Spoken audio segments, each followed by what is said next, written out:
চলে এলাম আবার একটা ভিডিও নিয়ে। দেখো মাম্মাম ঘুম থেকে উঠে গেছে, আমার বিছানা তোলা হয়ে গেছে। দেখো কমপ্লিট, ওটা কোনো তোলা হয়নি।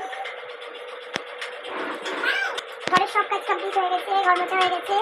এবার মাম্মামকে আমি খাওয়াবো। এখানে এই যে কাটার জন্য তোমার বিছানার চাদর থেকে শুরু হলে বালিশের কাবার সব বের করেছি, কাছাকাছি করবো।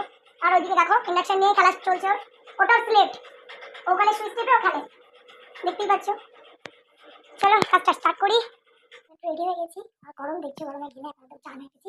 আর এসে কাছাকাছি করবো, ওখানে সব ভিজে রেখে গেছি। মাম্মামকে একটু চুল কাটাতে নিয়ে যাচ্ছি, প্রচন্ড গরম থাকতে পারছে না, তো ওকে আমি নাড়া করে দেবো। এখন সেলুনে আমার জলের বোতল নিয়েছি, আমি মামাকে নিয়ে চলে গেছি। চলো চা খাওয়া হয়ে গেছে, এখন ভালোই সন্ধ্যা হয়ে গেছে। এবার চলে যাবো রান্নাঘরে রান্না করতে। সবজি কাটা হয়ে গেছে, আটা মাখা হয়ে গেছে। মাম্মাম গেছে মামামের পিসির বাড়ি ঘুরতে, ওটা আমি সাথে। আর আমি এই সুযোগে ঝটপট করে রান্না করে নেবো। চলো রান্নাঘরে যাওয়া যাক, দেখি দিই কী রেডি করেছি, কী কী রান্না করবো। আর তোমাদের মামামকে তো তোমাদের দেখালাম ভিডিওটা, যে ওকে আমি নাড়া করতে নিয়েছি, নাড়া করে পুরো আলাদা লুক লাগছে। তোমাদের সেটা দেখাবো ওকে কেমন লাগছে, তোমরা ওকে দেখো। আর ভালো লাগে, মানে কি বলবো, খুবই মিষ্টি লাগছে নাড়া হয়ে। আরও ফার্স্ট টাইম নাড়া হয়েছিল, এখন তো সে চুলটেই চলে গেছে, তখনই যা যা করেই যাচ্ছে সেই থেকে। চলো রান্না করে যাই, দেখা যাক। এখানে আছে তোমার ঝিঙে আলু দিয়ে তরকারি হবে, আর এখানে বেগুন ভাজা হবে। চলো, আর এখানে আটা মাখা হয়ে গেছে, এই যে রেডি রেখেছি। এবার রুটি করবো, শিলও পাতা হয়ে গেছে, মশলা বাটবো, সব কাটে এখানে রেডি। এবার আমি কাটে জেলে রান্না স্টার্ট করে দেবো। চলো, দেখতেই পাচ্ছ তখন কাটা দেখতে দিয়েছি, আর এখন দেখো রান্না বসিয়ে দিয়েছি। ঝিঙে আলুর তরকারি হবে, কালো জিরে ফোড়ন দিয়ে কাঁচা লঙ্কা দিয়েছি। আমি তো গোল লঙ্কা একদম খাই না, কাঁচা লঙ্কা আর ফোড়নে জিরে দিয়েছি।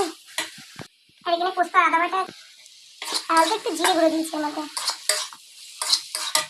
চলো রান্নাটা করে নিই। আমি তো বুঝতেই পারছো কীভাবে রান্না করতে হয়, প্রচণ্ড কষ্ট হয়। আর কাঠের জালে তো বিশেষ করে আরও, কারণ ধৈর্য ধরে বসে রান্না করতে হয়, জাল দিতে হয়। কিন্তু সব থেকে মানে একটা কথা বলবো কি, রান্না তাড়াতাড়ি হয় আর রান্নার একটা আলাদা স্বাদ হয়। কাঠের রান্নার টেস্টই আলাদা, এটা বাস্তব। অনেক রকম লোকের দিক দিয়েও ভালো, মানে কি বলবো, এটা তো তোমরা সবাই জানো। চলো রান্না করে নিই, দেখতে থাকো। রান্না করে চলে এলাম, দেখো চেঞ্জ করে নিয়েছি, গা ধুলাম, প্রচণ্ড গরম রান্নাঘরে। আর মামামকে দেখাই, চলো। এই যে দেখো দুষ্টু, বলো কি খাচ্ছ বলো। নজেল, আর টেকু হয়েছে বলে দাও। চুল কই, চুল কই, নেই তো বলো, মিনিদের বলো নেই নেই।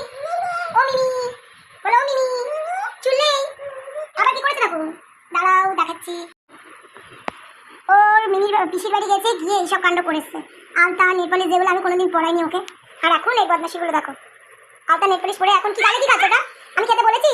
হাতে কই যে কি ওগুলো, কি আঠালে হাত ধুয়ে আসো, কানে কাছে যাও, গিয়ে হাত ধুয়ে আসো, যাও একটু বাই করো, সবাইকে বলো বাই, সিউ বলে দাও। আর কিছু বলবে, বদমাশি একটু নাচ দেখিয়ে দাও তো, একটু নাচ নাচু নাচু করে দাও তো, নেচে নেচে হরে কি ছিল করে দাও, করে দাও। চলো বন্ধুরা, গুড নাইট, এখানে ভিডিওটা স্টপ করলাম, টাটা।